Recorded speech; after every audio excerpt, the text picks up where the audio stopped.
Hello friends, welcome to legal literacy YouTube channel. Legal literacy YouTube channel में आपका स्वागत है।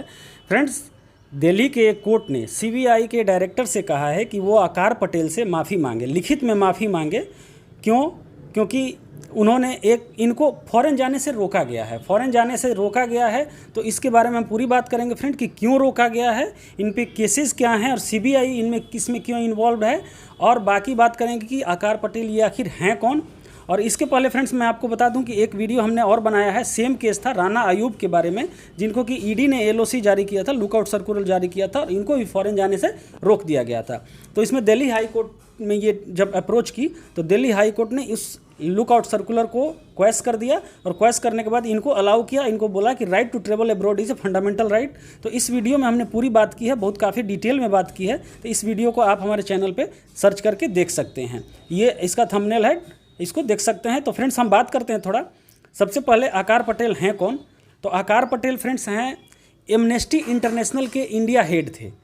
ठीक है, एमनेस्टी इंटरनेशनल एक संस्था है जो कि यूएन के अंडर काम करता है। तो इसके इंडिया चीफ थे आकार पटेल। तो फ्रेंड्स आगे बढ़ें, इससे पहले मैं आपसे एक प्रश्न पूछना चाहूँगा कि फ्रेंड्स एमनेस्टी इंटरनेशनल का हेडक्वार्टर कहाँ है? आपके पास ऑप्शन है London, Paris, Hague and Sydney. ये लास्ट में अंतिम में मैं आपको इसका आंसर बताऊँगा। तो आगे बढ़ते हैं फ्रेंड।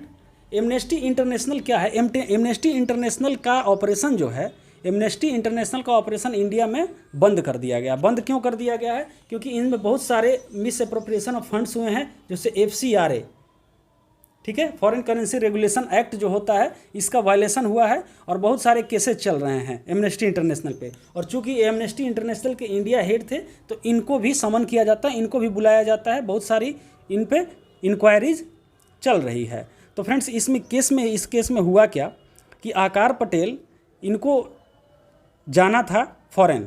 ओके, इनको फॉरेन जाना था और फॉरेन जाने से इनको बेंगलुरु एयरपोर्ट पे इनको रोक लिया गया।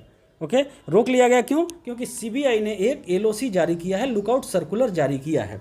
तो लुकआउट सर्कुलर जारी किया है, इसलिए इनको फॉरेन जाने नहीं दिया गया। फ्रेंड्स लुकआउट सर्कुलर कब जारी होता है?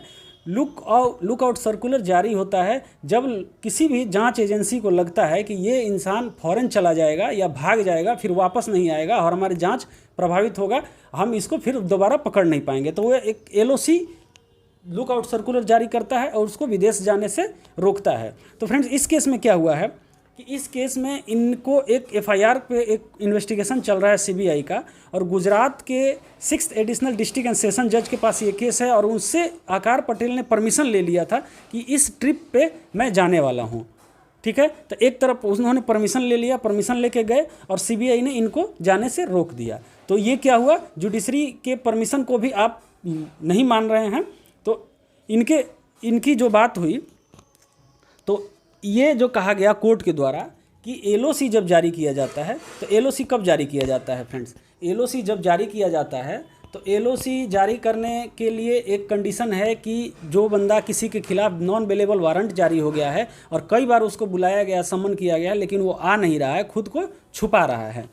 इस केस में ऐसा नहीं है। आकार पटेल जब भी इनको बुलाया गया है, इन्होंने अपीयर किया है। तो जब अपीयर किया है, बार बार अपीयर किया है, और इनको जो एक जारी किया गया था, एक समन दिया गया था अंडर सेक्शन 160 CRPC में, तो उनको दिया गया था कि 24 दिसंबर 2020 को आपको अपीयर होना है। इनके वकील ने कहा कि सिर्फ और सिर्फ 24 दिसंबर 2020 को अपीयर होने के लिए एक नोटिस मिला था और उसमें इन्होंने अपीयर किया था। ओके, तो अपीयर जब किया था तो फिर इनके खिलाफ लुकआउट सर्कुलर जारी करने का कोई बनता नहीं है कुछ भी, और जिस FIR के लिए जारी किया जा रहा है उस FIR में इनका नाम नहीं है। ओके, तो इनका नाम नहीं है। तो थोड़ा सा 160 CRPC के बारे में जान लेते हैं फ्रेंड। 160 CRPC है police officer power to require attendance of witness. Police officer के पास ये पावर है, या किसी भी जांच एजेंसी के पास ये पावर है कि एज ए विटनेस आपको अपने पास बुला सकता है, आपको जाना होगा, ये आपकी ड्यूटी है। तो फ्रेंड्स 160 CRPC जो आता है ये चैप्टर 12 ऑफ CRPC में आता है। चैप्टर 12 ऑफ CRPC है friends, information to the police and their powers to investigate. ये सेक्शन 154 टू सेक्शन 176 तक आता है। सेक्शन 154 जैसे है आपको FIR है, 155 NCR है, नॉन कॉग्निजेबल रिपोर्ट है, और बाकी ऐसे ही इसमें बहुत सारी चीज़ें। 161 जो पुलिस के पास आप बयान देते हैं, 164 जो मजिस्ट्रेट के सामने बयान दे दिया जाता है वो है, और बाकी बहुत सारी चीज़ें हैं इसमें। तो 160 है, आपको पुलिस बुला सकता है, अटेंडेंस करा सकता है। तो फ्रेंड्स हमें लगता है, जैसे हम देखते हैं कि इनके खिलाफ जो लुकआउट सर्कुलर जारी किया गया था, इनको फॉरेन जाने से रोका गया, तो कहीं ना कहीं फ्रेंड्स ये हमारे फंडामेंटल राइट्स का भी वायलेशन है। ओके, जब फंडामेंटल राइट्स का भी वायलेशन है तो इसके पहले मैंने बहुत सारे वीडियोस में हमने बात किया है, 2 केसेस की बात की है, जो कि right to go abroad, right to मतलब ट्रैवल एब्रोड इज और फंडामेंटल राइट्स। 2 केसेस हैं फ्रेंड, दोनों केसेस हैं ये आपके, एक केस है Maneka Gandhi versus Union of India और दूसरा केस है Satish Chandra Verma versus Union of India. ये ठीक है, ये 2 केसेज हैं। इन दोनों केसेस के बारे में हमने बात किया है पहले पिछले कई सारे वीडियोज़ में, उसको आप देख सकते हैं। तो इनके केस में क्या हुआ कि जो जांच एजेंसीज होती हैं, एक उनके पास एक चीज़ होता है फ्लाइट रिस्क। उनको लगता है जब कि ये बंदा भाग जाएगा, बाहर चला जाएगा और फिर वापस नहीं आएगा, तो हम इसकी जांच नहीं कर पाएंगे और इसको अरेस्ट नहीं कर पाएंगे, तो इसलिए जारी किया जाता है। लेकिन कोर्ट का कहना है फ्रेंड कि ये तब आपको शक कैसे हो रहा है, ये शक तब होना चाहिए जब ये खुद अपने आप को छुपा रहा होता, आपने समन जारी किया होता, ये अपीयर नहीं हुआ होता। लेकिन ये क्या है कि ये जब भी आपने इनको बुलाया है तब भी ये आए हैं। तो कोर्ट ने कहा, कोर्ट फ्रेंड्स ऑर्डर पास किया गया है additional chief metropolitan magistrate mister Pawan Kumar के द्वारा। इन्होंने कहा कि issuance of LOC was a deliberate act and it puts restriction on the valuable rights of the accused. मतलब ये जो है एक डेलिबरेट एक्ट है, आपने डेलिबरेटली इसको एलओसी जारी किया है, आपने जानबूझ के किया है, आपका कोई यहाँ पे बनता नहीं है जारी करना। और ये जो है ये इनके एक वैल्यूएबल राइट्स, जो राइट ऑफ फ्रीडम है, राइट आर्टिकल 19 और article 21, right to life and right to movement and right to life and liberty, इसको इन्फ्रिंज करता है। ठीक है, तो ये इन्होंने जारी किया और इन्होंने ऑर्डर क्या दिया, ऑर्डर दिया है कि सीबीआई का डायरेक्टर एक लिखित रूप में इनको एपोलोजाइज करेंगे और एपोलोजाइज करेंगे और साथ में इनको कहा है कि आपका जो भी नुकसान हुआ है, आपने टिकट लिया है और जो भी आपने होटल बुकिंग की है, कुछ भी किया है जो कि आपका पैसा रिफंड नहीं हो रहा है, तो उसके लिए एक मॉनेटरी सूट भी आप सीबीआई के अगेंस्ट डाल सकते हैं। तो फ्रेंड्स ये पूरी न्यूज़ है, लेकिन एक चीज़ आपको समझना होगा कि सीबीआई, ईडी और ये सारी चीज़ें जो है जांच एजेंसीज हैं, इनका मिसयूज हर गवर्नमेंट करती है, चाहे ये गवर्नमेंट हो या प्रीवियस गवर्नमेंट हो। प्रीवियस गवर्नमेंट ने, सुप्रीम कोर्ट ने एक बार सीबीआई को पिजड़े का तोता भी कह दिया था।